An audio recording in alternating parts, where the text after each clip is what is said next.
Welcome back to Midwest Access. I'm Viv Williams, and I'm here with a very dear friend of mine who is also the co-host of a show on Sirius XM, channel 132, called The Process. It's about college admissions, so she's here to answer some really great questions.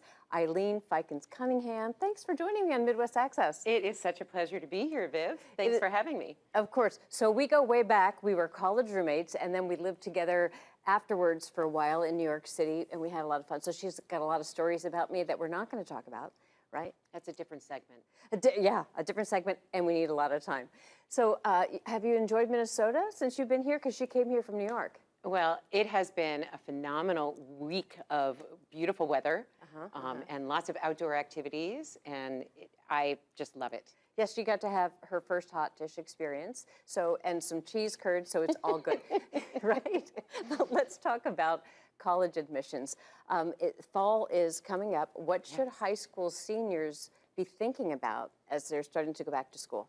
Well, seeing as today is August 1, it's a very important day for college seniors or college-bound seniors, because this is the day that the Common Application, which is the most frequently used vehicle for for college applications, whether it's private or public institutions, it goes live today. It typically shuts down in July and then reboots for the new academic year.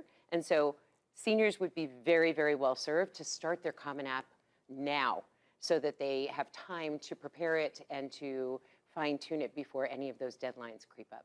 And when it comes to the application, the first thing that at least my kids, when they were applying to college, thought about was, oh my gosh, the essay, right? So what are good essay topics, and maybe talk about AI a little bit? Sure. Because that can be a problem, right? So, yeah. Well, okay, in terms of topics, I don't think there's any magic topic. I don't think there's any, one topic that students should avoid either. I think it's really the treatment of the topic. The goal is to be as reflective as possible, as opposed to being narrative in one's writing.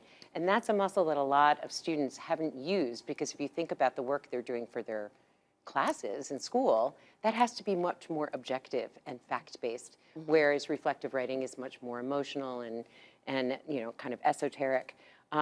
But I'm so glad that you brought up AI, because a lot of colleges will actually stipulate on their applications that they don't want any use of AI in the student's preparation of their application. But here's the thing, and a lot of students forget this, they have to sign their application before submitting it, verifying that all the work is truly theirs. Right. And so that's an ethical issue. Also, as you and I know, anything produced by AI at this point sounds vanilla. It sounds vague, and a successful college application essay is one which is really specific to the person writing it. So kind of storytelling as opposed Storytelling, but much more reflective. Got it. Okay. And so AI, be careful with AI. Yes. And also, if you do use it, just make sure, maybe they could use it for getting ideas, They could, as long as it's not generating the writing. Right. So there are actually institutions who have incorporated AI in their application. So the University of Michigan this past year asked students to write an essay, but also to use AI and then debunk how AI prepared that response, which I think is a very clever way of utilizing AI without relying on it for content. That's really interesting. So what about, we have about a minute or so left in this segment, because we have another segment coming up, but let's talk about the SAT and ACT. How important are those admissions standard tests? Yes, and this is probably the biggest anxiety producer, and was in our generation of college applications as well. Yeah. The difference being, when we were applying to college, I think most colleges were test required. There have always been some that have been test optional. Schools, great schools like Bates and like Skidmore, for example. But they don't have the same leverage now as they did when we were applying to school, because we are still in a post-COVID test optional environment.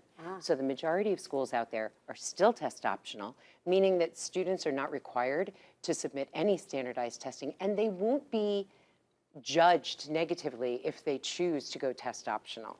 It just leaves a lot up to conjecture, right? My advice is take it no more than 3 times. Statistically, a student's chances of increasing their score are diminished after the 3rd take.